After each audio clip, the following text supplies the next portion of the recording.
أعوذ بالله من الشيطان الرجيم بسم الله الرحمن الرحيم الحمد لله رب العالمين الصلاة والسلام على سيد المرسلين وعلى آله وصحبه أجمعين সম্মানিত ভাইরা আসসালামু আলাইকুম ওয়া রাহমাতুল্লাহি ওয়া বারাকাতুহু। কোন মুসলিম ভাই থাকলে তার জন্য রইল আন্তরিক শুভেচ্ছা অভিনন্দন। কেমন আছেন? আলহামদুলিল্লাহ আলহামদুলিল্লাহ জি আলহামদুলিল্লাহ। আমাদের ইউনিয়ন আয়োজক কমিটি বাতি কম দিছে, মনে করছে এতগুলো লোক আসবে না, হ্যাঁ, কিন্তু আলহামদুলিল্লাহ জামাতি ইসলামীতে যে এখন অনেক লোক এটা বুঝতে পারে না, এরা বাতি কম হয়েছে না। আমি তো দেখতে পাচ্ছি না সবাইকে, আপনারা তো দেখতে পাচ্ছেন, আলহামদুলিল্লাহ হতে হবে, কি বলেন? একটু কষ্টটা মানি নেন, তবে আমি তৃপ্তি পাইতাম যদি সবাইকে দেখতে পারতাম। তবে আমি আন্দাজ করতেছি আর কি, এরকম করলে দেখা যায়। জি আলহামদুলিল্লাহ।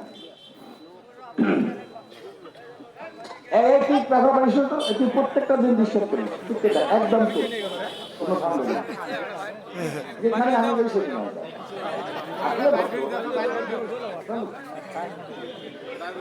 আচ্ছা, সম্মানিত ভাইরা, আর মাত্র 13 দিন বাংলাদেশের ঐতিহাসিক জাতীয় সংসদ নির্বাচন। ঐতিহাসিক কেন বললাম? বাংলাদেশের এই সংসদ নির্বাচন স্বাধীনতার পরে যতগুলো সংসদ নির্বাচন হয়েছে তার প্রত্যেকটা নির্বাচন থেকে স্বতন্ত্র, প্রত্যেকটা নির্বাচন থেকে আলাদা, প্রত্যেকটা নির্বাচনের চেয়ে গুরুত্বপূর্ণ এবং প্রত্যেকটা নির্বাচনের মধ্যে স্মরণীয় বরণীয় একটা নির্বাচন হবে সকল দিক থেকে। কারণ হলো এতদিন যে নির্বাচনগুলো হয়েছে এগুলো হলো গতানুগতিক ধারা, মেয়াদ শেষ হইলেও নির্বাচন হইল, এটা এক জিনিস। আর এবারের যে নির্বাচন এটা হলো স্বাধীনতার পরে আর এক স্বাধীনতা অর্জন, দ্বিতীয় স্বাধীনতার পরে প্রথম নির্বাচন, ঠিক না? আমরা যে দ্বিতীয় স্বাধীনতা 5 আগস্ট অর্জন করছি এটা আর কেউ মানুক আর না মানুক বাংলাদেশের জনগণ খুব ভালো করে টের পায়, ঠিক না? কারণ বিগত 15-16 বছর আমাদের কণ্ঠকে ছুটে দেওয়া হয়েছে, আমাদের কথা বলার স্বাধীনতা দেওয়া হয়। এই বাংলাদেশে একটা নাম কাওয়াস্তা পতাকা ছিল, স্বাধীনতা ছিল না। একটা নির্দিষ্ট ভূখণ্ডে ছিল, সার্বভৌমত্ব ছিল না। একটা গণতন্ত্র ছিল, কথা বলার অধিকার ছিল না। নির্বাচন ছিল কিন্তু ভোট দেওয়ার সুযোগ ছিল না। সেই জায়গা থেকে বেরিয়ে এসেছে জাতি, ঠিক না? 5 আগস্টের দিন সকালবেলা পর্যন্ত এই জাতি অন্ধকারে ছিল, তারা জানতো না এই দেশের কপালে কি হচ্ছে। শেখ হাসিনা তার কয়েকদিন আগেও হুঙ্কার দিয়েছে যে এই বাংলাদেশে এমন কোন শক্তি নাই আমাকে ক্ষমতা থেকে নামায়।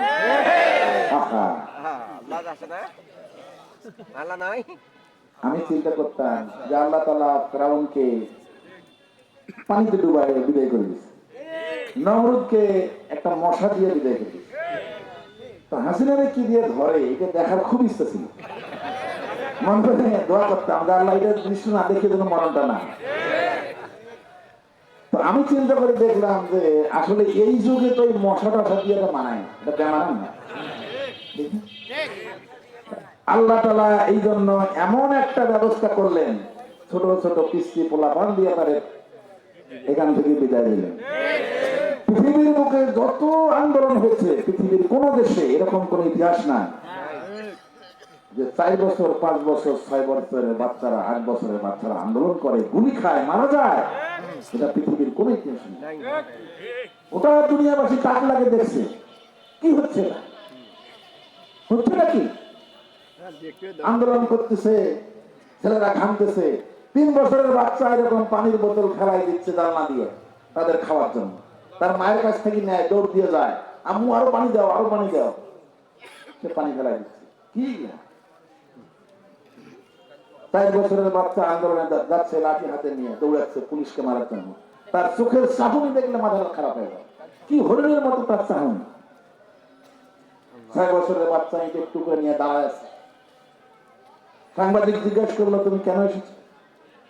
সে বলছে আমি আন্দোলন করার জন্য আসছি। আন্দোলন ইট দিয়ে কি করবা? পুলিশকে মারবো। যদি তোমাকে গুলি করে তাই করবে, যদি মারা যাও যাবো। বলে কেন তুমি পুলিশকে মারবা? ওই পুলিশ আমার ভাইকে গুলি করেছে। ওর কিন্তু নিজের ভাই না, ওর নিজের ভাই না, ও টেলিভিশনে দেখেছে। এইটা তার মনে দাগ কেটেছে। আমাদেরকে ঢাকা থেকে অনেক ভাই ফোন করে বলেছে যে ভাই একই জিনিস, একই আন্দোলন শুরু হলো। সকাল 9টা বাজলে বাচ্চারা খেয়ে দিয়ে দৌড় দেয় একটা ব্যাগ ঘাড়ি নিয়ে। বাধ্য হয়ে আমরা খাই না খাই বাচ্চার পিছনে পিছনে দৌড়াই। বাবা মা অন্তত নিজের বাচ্চার হাতটা ধরি, শরীরটা যেন হারায় না যায়। গার্জিয়ানদেরকে আন্দোলন শিখাইল এই বাচ্চারা। যে আন্দোলন শুরু হয়েছিল বিশ্ববিদ্যালয়ের আঙিনায়, সেই আন্দোলন কলেজ হাই স্কুলের গন্ডি পেরিয়ে প্রাইমারি স্কুল, কেজি স্কুল, হাফিজি মাদ্রাসা পর্যন্ত আন্দোলন চলে গেছে। ঠিক না? এই আন্দোলনটা কিসের জন্য? এই আন্দোলনকে আপনারা মনে করেন যে শুধুমাত্র চাকরির কোটার জন্য আন্দোলন, এটুকুই না। ওটা দিয়ে আন্দোলন শুরু হয়েছে কথা ঠিক, কিন্তু সেই আন্দোলন শেখ হাসিনাই উস্কি দিয়ে আন্দোলনটাকে বড় করেছে। শেখ হাসিনা যদি প্রথম দিন আন্দোলনের দাবি মেনে নিত, হয়তো হাসিনা এখনো থাকতো। কিন্তু কপাল যে খারাপ হয়েছে ওটা সে বোঝে না। তার কপাল যে নড়ে গিয়েছে সে বোঝে না। সে আন্দোলনকারীদেরকে ব্যঙ্গ করে বলল সব রাজাকারের নাতি পুতি আন্দোলন না। আরে আপনি কাকে রাজাকার বললেন? ওই যে ছেলেগুলা যারা এখন কলেজ বিশ্ববিদ্যালয়ে পড়ে তাদের বয়স 18 থেকে 25-এর মধ্যে। তার বাবার বয়স 48-50 বছর। তার বাবাই তো যুদ্ধ দেখে না। তাহলে তার বাবা যেখানে আগে থাক থাক দেখতে পারবেন। হ্যাঁ, বসেন বসেন বসে কথা বললে বেশি হয়। ও মাঝে মাঝে ডায়লগ দেবে। ডাকবির কোন দেখ, চাকরির পরে দেশ মিটিং শেষ হল। মিটিং শেষ হয়ে যায়, মিছিল নেতৃত্ব দেবে আর স্লোগান দেবে, আমরা সাথে সাথে স্লোগান দেবো না। হ্যাঁ ঠিক আছে। তো সেই দেখেন ওই ছেলেগুলোর বাবার বয়স এখন 48-50। ওর বাপই তো যুদ্ধ দেখেন, কারণ 54-55 বছর আগে যুদ্ধ হয়েছে। তাহলে তাকে যখন রাজাকার বলবেন ও তো মানি নেবে না। অথচ এই শেখ হাসিনা আমাদেরকে রাজাকার বানানোর জন্য কোটি কোটি টাকা খরচ করেছে। বক্তব্য, বিবৃতি, সেমিনার, সিম্পোজিয়াম, জনসভা, যত কিছু আছে, পেপার, পত্রিকা, টক শো, ভাষায় দিচ্ছে। প্রাইমারি স্কুলের বইগুলোতে ক্লাস 2-3 বাচ্চাদেরকে শেখানো হয় স্বাধীনতার গল্প। সেখানে তাদেরকে শেখানো হলো বাংলাদেশে জামাত ইসলামী নামে একটা দল আছে, এই দলটা হলো সব রাজাকার। পাখির মতো পড়াইলো এই বাচ্চাগুলোকে। সেই বাচ্চাগুলো এখন হাই স্কুলে পড়ে, কলেজে পড়ে, ভার্সিটিতে পড়ে। রাতারাতি সব উল্টে গেল। কি ঠিক না? সব উল্টে গেল। সেই ছেলেপেলেরা এটাকে আন্দোলন করে নামাইলো। খালি ছেলেরা না, মেয়েরা কত সাহসী মেয়ে আমরা দেখলাম। এভাবে মহিলারা আন্দোলন করে, ছাত্রীরা আন্দোলন করে এর আগে দেখিনি। কারণ এই বিশ্ববিদ্যালয়গুলিতে তারা নির্মম নির্যাতন দেখেছে। ছাত্রলীগের পেটোয়া বাহিনী তাদেরকে হাতুড়ি দিয়ে পিটাইছে, হাত পা ভেঙে দিছে, সারা রাত ধরে পিটানোর পরে পুলিশকে দিছে, হল থেকে বের করে দিয়েছে, সার্টিফিকেট পুড়িয়ে দিয়েছে, বিছানা খাতা পুড়িয়ে দিয়েছে। এগুলি তারা সচক্ষে দেখেছে, তারা জ্বলন্ত সাক্ষী। যার কারণে এই আন্দোলন ধীরে ধীরে বেগবান হচ্ছে। সেই আন্দোলনকে থামানোর শক্তি আর কারো ছিল না। তবে এই আন্দোলন শুধু নিঃসহকল্পের কারণে ছিল না। এই আন্দোলন ছিল সকল অন্যায়ের বিরুদ্ধে, সকল জুলুমের বিরুদ্ধে, সকল অত্যাচারের বিরুদ্ধে, সকল অনিয়মের বিরুদ্ধে, সকল বৈষম্য, এদেশের সকল লুটপাট, সকল অনিয়ম, জোর করে নির্বাচন, জোর করে ক্ষমতায় থাকা, চাকরি থেকে বঞ্চিত করা, মুক্তিযোদ্ধা প্রধান নামে দলীয় লোককে চাকরি দেওয়া, সকল অনিয়মের বিরুদ্ধে আন্দোলন ছিল। ঠিক না বলে? এই 15-16 বছরে যাদেরকে এই যে লক্ষ লক্ষ লোকের নামে যে মামলা হয়েছে, লক্ষ লক্ষ লোক জেল খেটেছে, হাজারো মায়ের কোল খালি হয়েছে, বাড়ি ছাড়া হয়েছে, চাকরি ছাড়া হয়েছে, ব্যবসা চলে গেছে। এই যে লোকগুলো, শত শত লোককে আয়না ঘরে রেখে নির্যাতন করা হয়েছে, শত শত লোককে সরকারি বাহিনী দিয়ে উঠাই নিয়ে যায় গুম করা হয়েছে। এই লোকগুলো তো কারো না কারো ভাই, কারো না কারো বাবা, কারো না কারো চাচা, ঠিক কিনা বলেন? তাহলে এদেরও তো আত্মীয় স্বজন এই ছাত্রদের মধ্যে আছে, আছে কি নাই বলে? এই জন্য সকল অন্যায় অপরাধ, সকল জুলুম, সবগুলোর বিরুদ্ধে গর্জে উঠেছিল গোটা জাতি। ছাত্ররা নেতৃত্ব দিয়েছে, কিন্তু পিছনে গোটা জাতি তাকে সহযোগিতা করেছে। যার কারণে আমরা দেখেছি চার দোকানদার, পানের দোকানদার, রিক্সাওয়ালা, ভ্যানওয়ালা, গার্মেন্টসের কর্মচারী, কেউ বাদ যায় না। শেষ পর্যন্ত আমরা দেখলাম খেলোয়াড়, শিল্পী, সাহিত্যিক, শিক্ষক সবাই নেমে গেল। সেই আন্দোলন ঠেকাবেন কেন? ছোট ছোট পোলাপান যখন নামে গেল, ঢাকা শহরে কয়েক পা বাড়াইলেই তো একটা শিক্ষা প্রতিষ্ঠান, প্রতি মোড়ে মোড়ে শিক্ষা প্রতিষ্ঠান, স্কুল, কলেজ, মাদ্রাসা, যেখানে সেখানে। আপনি কয়টাকে থামাবেন? যাই হোক, সেই আন্দোলনের পরে আমরা একটা দেশ পেয়েছি, নতুন দেশ। এখন গোটা জাতি দুইটা জিনিসের অপেক্ষায় আছে কঠিন ভাবে। একটা হইল সুষ্ঠু, সুন্দর, গ্রহণযোগ্য নির্বাচন,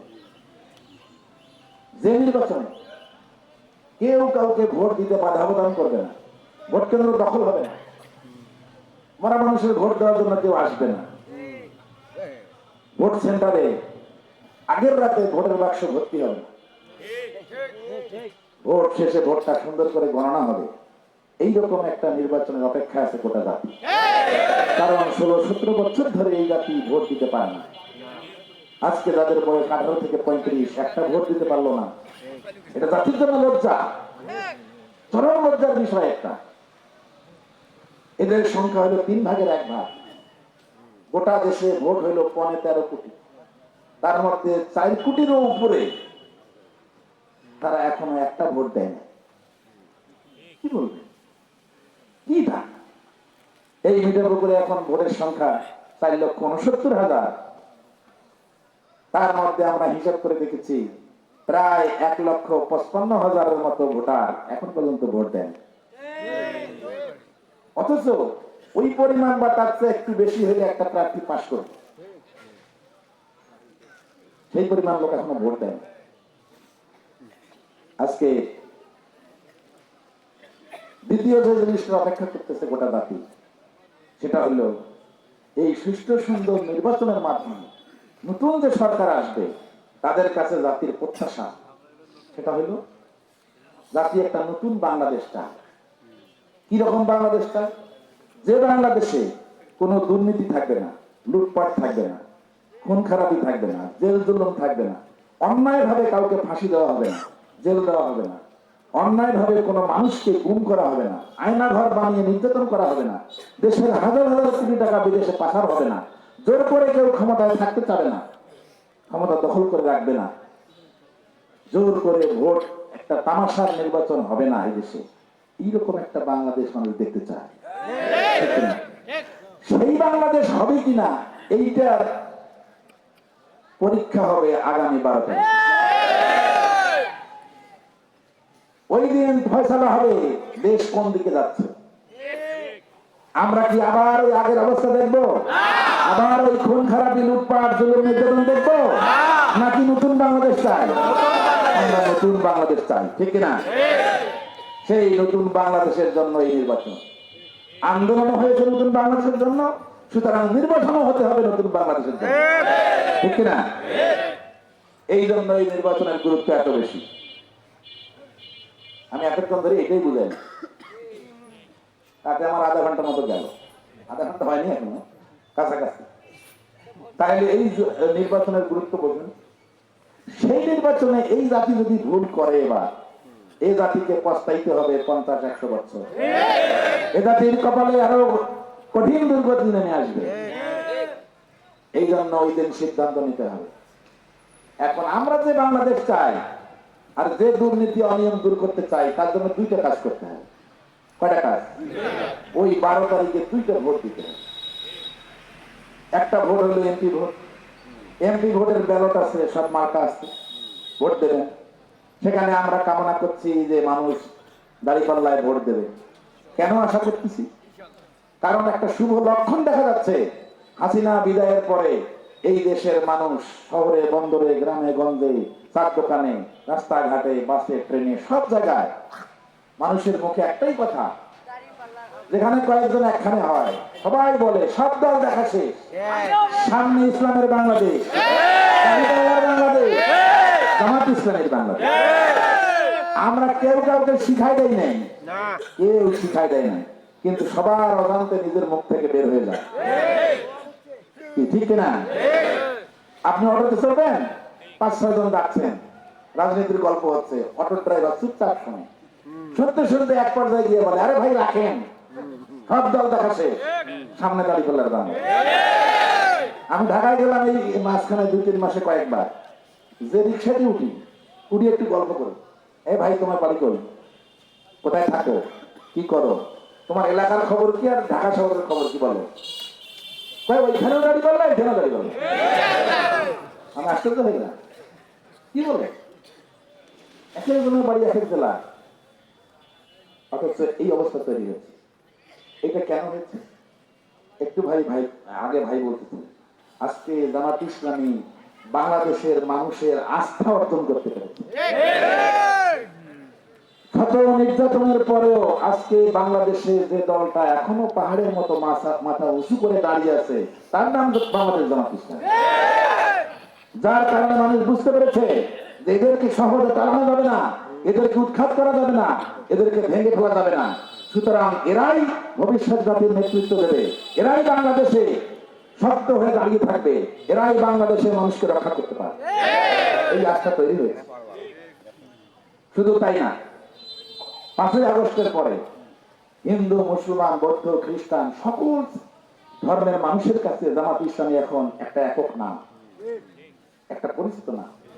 কারণ তারা চোখ দিয়ে দেখতেছে জামাত ইসলামের নেতৃবৃন্দ, কেন্দ্রীয় নেতা থেকে শুরু করে গ্রামের নেতা পর্যন্ত সবাই সামাজিক কাজে প্রচুর ছুটোছুটি করছেন। যেখানেই মানুষের বিপদ সেখানেই জামাত ইসলাম, যেখানে ঘূর্ণিঝড়, যেখানে বন্যা, যেখানে অগ্নিকাণ্ড, যেখানেই সড়ক দুর্ঘটনা, সবার আগে জামাত ইসলাম। আমরা কোন হিন্দু মুসলমান বাদ বিচার করতেছি না, সবখানে জামাত ইসলাম চলে যাচ্ছে সবার আগে। গত বছর হিন্দুরা মনে করলো এবার পূজা হবে কি হবে না, কি যে হবে আমাদের কপালে, হাসিনা তো নাই। হিন্দুদের চেয়ে বেশি ভয় করছে প্রশাসন। আপনারা আশ্চর্য হয়ে যাবেন, প্রশাসন একবার ওসি মিটিং করে, একবার ইউনো করে, একবার ডিসি করে, একবার এসপি করে, একবার বিভাগীয় কমিশনার মিটিং ডাকে, একবার আর্মিরা মিটিং ডাকে, একবার গোয়েন্দারা ডাকে। আপনি চিন্তা করতে পারবেন না, এনএসআই লোকেরা মিটিং করে, ডিজিএফআই লোকেরা মিটিং করে আমাদের নিয়ে, যে মনে করলে তারা আমাদের দাওয়াত দেন। তারা ডেকে সবাই বলতেছে ভাই সহযোগিতা করে। আমরা বললাম কি সহযোগিতা চান? পয়দা আমরা খুব পরেশানিতে আছি, কি হবে এবারে? আমরা আশঙ্কা করতেছি এরা ঝামেলা হবে। আমরা বললাম যে আপনারা গোয়েন্দাদেরকে কাজে লাগান, আপনারা আমাদেরকে সঠিক তথ্য দেন, আমরাও খোঁজ নেব, কিন্তু আপনারা জেনুইন খবর দেন, কোথায় আপনারা সমস্যা মনে করেন, প্রয়োজনে আমাদেরকে বলেন। আমরা দরকার হলে হিন্দুদের বাড়ি পাহারা দেবো, দোকান পাহারা দেবো, মন্দির পাহারা দেবো, তবু কাউকে বিশৃঙ্খলা করতে দেওয়া হবে। নতুন করে কোনো বিশৃঙ্খলা আমরা দেখতে চাই না। আমরা সেটা করেছি, যার কারণে তাদের মনে আস্থা তৈরি হয়েছে। এখন হিন্দু মহিলারাও প্রকাশ্যে বলতেছে আমরা এবার দাঁড়িপাল্লায় ভোট দেব। সাংবাদিক জিজ্ঞাসা করতেছে আপনি তো হিন্দু, আপনি কেন দাঁড়িপাল্লায় ভোট দেবেন? সে বলতেছে আমি হিন্দু হইলেও আমি দাঁড়িপাল্লায় ভোট দেবো, কারণ ওরা আমাদের কোনো ক্ষতি করে না। তাহলে ওরা ক্ষতি করে নাই মানে অন্য কেউ করছে, ঠিক না? এটা বোঝা যায়। এক হিন্দু মহিলাকে বলছে জামাত ইসলামীকে ভোট দিবেন, ওরা তো জোর করে বোরকা পরে দেবে। ওই মহিলা বলছে বোরকা পরাও আর বস্তা পরাও সমস্যা নেই, তবু আমি দাঁড়িপাল্লায় ভোট দেব। এটা এত সহজে বের হয় না। তারা দেখতে পেয়েছে যে সবার আগে জামাত ইসলামী এখন। এই জন্য তারা মনে করতেছে এই বাংলাদেশে তাদেরকে প্রোটেক্ট করার মতো, তাদেরকে নিরাপত্তা দেওয়ার মতো অন্য কেউ না। সবাই ধান্দাবাজ, কেউ না কেউ লুটি পুটে খাবে। এতদিন তারা তাদেরকে ভোট দিয়ে আসছে, তাদের ভোট নিয়ে যারা আরামে ছিল তারাই তাদের বেশি সম্পত্তি দখল করেছে, জায়গা জমি দখল করেছে। এখন সেটা তাদের কাছে পানির মতো পরিষ্কার, কিন্তু ভয়ে কেউ বলে না, ভয়ে বলে। তারা 5ই আগস্টের পরে অন্যান্য দলের কর্মকাণ্ড দেখে তারা হতাশ। কারণ ওই যে আজহারি সাহেব একদিন বলছিল না যে এক দল খায়া গেছি আর এক দল খাওয়া জন্য রেডি হয়েছে, খালি একদিন কথা বলছে, বাবা আগুন জ্বলে গেল, উনি তো কারণ নাম বলে না। তা আপনারা জ্বলে উঠলেন কেন? হ্যাঁ, ওই যে গল্প আছে, এক বুড়ের এক নাতি আছে, খুব দুষ্টে, ওই সবসময় জিনিস তৈরি করে করে খায়, টাকা চুরি করে, খাওয়ার জিনিস তৈরি করে। তো বুড়ের বেটা কলার পাড়ি আনছে, আনিয়ে মাথা ঘরে রাখছে, কলাগুলো সুন্দর পাচ্ছে। বুড়ে উঠি দেখে যে বেশিরভাগ কলা নাই, তো বুড়ে চুপ করে বসে আছে, দেখে খালি আশেপাশে ঘর খাটুর খুটুর করে, মাথার চড়ে এটা চাই চলে যায়। তা খালি কইছে মাথার ঘরে কেড়ে কথা আমি কলা খাও না। আচ্ছা ওর নাম কইছে, ওই কলা খাওয়া কথা কইছে, তাকেও পায় না, খালি কইছে মাথার ঘরে কেড়ে ভাই দাদা আমি কলা খাও না, তার মানে হয় খাইছে। এই হলো বাংলাদেশ। আজকে জাতি খুব অসহায়, জাতি কিন্তু আর চাঁদাবাজ, ধান্দাবাজ, টেন্ডারবাজ এগুলোকে দেখতে পাচ্ছে না, কারণ এই জাতাকল থেকে কোন রকমের জাতি বের হয়ে আসছে। এই জন্য আপনাদের কাছে অনুরোধ, আগামী 12 তারিখে মানুষের কাছে বলবেন, নিজে বুঝবেন এবং মানুষের কাছে বলবেন যে ভোট দিতে হবে দুইটা কাম, দুইটা। একটা হলো ন্যায় ইনসাফের প্রতীক দাঁড়িপাল্লা, মানুষের আস্থার প্রতীক দাঁড়িপাল্লা, বাংলাদেশের ভবিষ্যৎ দাঁড়িপাল্লা, হিন্দু মুসলমান বৌদ্ধ খ্রিস্টান সবার মার্কা দাঁড়িপাল্লা। আর 2 নম্বর হলো নতুন বাংলাদেশ গড়ার জন্য, পরিবর্তিত বাংলাদেশ গড়ার জন্য, বাংলাদেশের পরিবর্তনের জন্য হলো হ্যাঁ ভোট। আজকে যারা হ্যাঁ ভোট চায় না, যারা না ভোটের প্রচার চালাচ্ছেন, না ভোটকে সমর্থন করছেন, আমরা স্পষ্ট করে বলতে চাই, তারা এইটা বলতে চাচ্ছেন যে দেশ আগে যেমন চলছে ওইরকম চলবে, ঠিক না? তারা পরিবর্তন চান না, পরিবর্তন চান না মানে তাহলে তারা আপনারা হলেন হাসিনার সহযোগী, ঠিক না? এই জন্য কি হাসিনাকে তাড়াইলাম? এত কষ্ট করে, এত রক্ত ঝরা, এত জীবনের বিনিময়ে, এত আহত পঙ্গু হওয়ার বিনিময়ে, চোখ হারানোর বিনিময়ে, হাত পা হারানোর বিনিময়ে যে হাসিনা বিদায় নিল, আপনারা তার অ্যাডভাইস করেন, তাকে আবার ফিরে আনতে চান, তাকে সমর্থন করেন। সুতরাং যারা আজকে না ভোটের ক্যাম্পেইন করবে, যারা না ভোট দিবে, না ভোটের প্রচার চালাবে, তারা ওই গ্রুপে, তাদেরকে বর্জন করতে হবে, তাদেরকে না বলে দিতে হবে, ঠিক না? সুতরাং না ভোটকে না বলতে হবে। আপনারা নিজে হাত দিবেন, বাড়ির লোককে দেওয়াবেন, আত্মীয় স্বজন, পাড়া প্রতিবেশী সবাইকে বোঝাবেন। আর হ্যাঁ ভোট যদি হয়, হ্যাঁ যদি জয়যুক্ত হয়, তাহলে কি হবে জানেন? আমার হাতে আর 5 মিনিট আছে, শেষ করে দেব। সেটা হলো যে